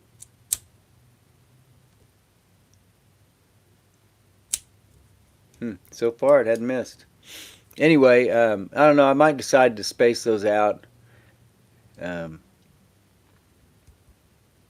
remember. Oh, it was Burak last week that mentioned the algorithm liking you publishing on a regular basis. So I don't know. When I know I can't publish every day, maybe I ought to space them out a little better.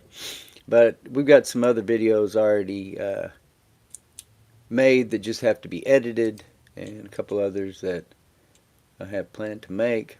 So, but I'm planning on. There you go. So there's 3 out of 4. But I will definitely plan on doing a stream one day next week. I think there may be a week or two in July where I may be totally absent, where I've already been told I may be needed to babysit for an extended period. So Anybody have any suggestions about what to do to best clean all this adhesive and old scaly leather off of this without damaging um, the finish? And is there anything that I can just use on it and not have to submerge it so that well, it's not that it'd be that difficult to change the wick. There's 4 out of 5 that it has lit. It wouldn't be that hard to change the wick in this, so I guess I could just soak it in the concentrated vinegar and then rinse it out. I bet the concentrated vinegar would strip it down. Hopefully it would be nice and shiny. I don't know. Really unfortunate how it broke. I mean, I didn't even have a chance to take care of it.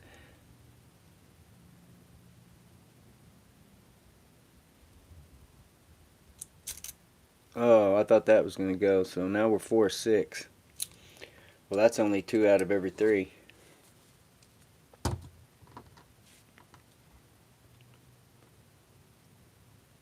Yeah, Chuck, do that, and I'll get over there at some point and take a look. I try to check that every week, unless I get over there and get too confused by that big menu on the left-hand side.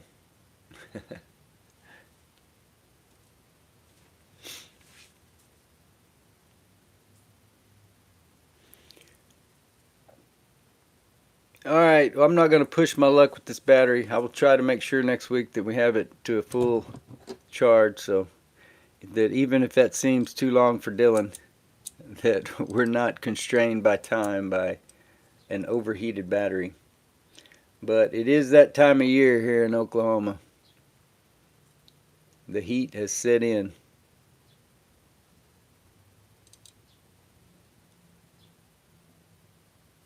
Oven cleaner, cool, Chuck. I'll remember that. I don't know if Goo Gone. I don't know if that's strong enough. I'm still, like at least a thin layer of leather there. It looks like.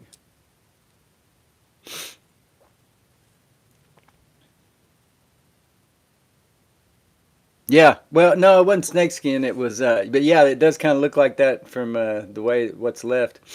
But yeah, it was just brown leather, really nice, man. And I pulled it out of the box, and as I was going to set it down, I noticed that my finger back here had hit the seam, and it just broke off a little piece of the corner. I don't remember now if it completely broke off or just like winged it. But, it was enough damage that really took, as far as what I was going to be able to fetch for it on eBay, took a serious hit. So I just decided to use it. And I'm glad I did, because it gave me a education on this later type Ronson mechanism. And it's a really good design. I like it. So there we got 5 out of 7. So not bad on regular old eBay flints. Just imagine, that's what I'm saying. With the Dunhill, man, it'll make some lighters. I mean, they just couldn't be any better.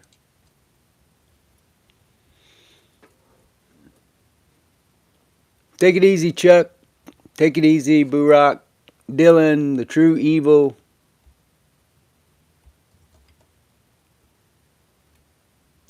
Who else did we have here? Andrew was on much earlier. Naphtha. Andre. Old Henningsen. And like I said, hopefully the professor, hopefully we regain some of our old friends as the weeks go on here. We mentioned some of them earlier. Bill Calkins, Gnarly News, J-Ro Lights, Eastwa Doom Flam. Anyway, I will catch you guys in the video section and back here sometime next week.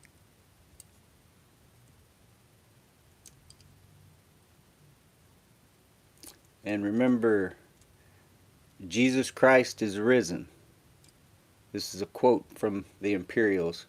Jesus Christ is risen, so the work's already done. Until next time.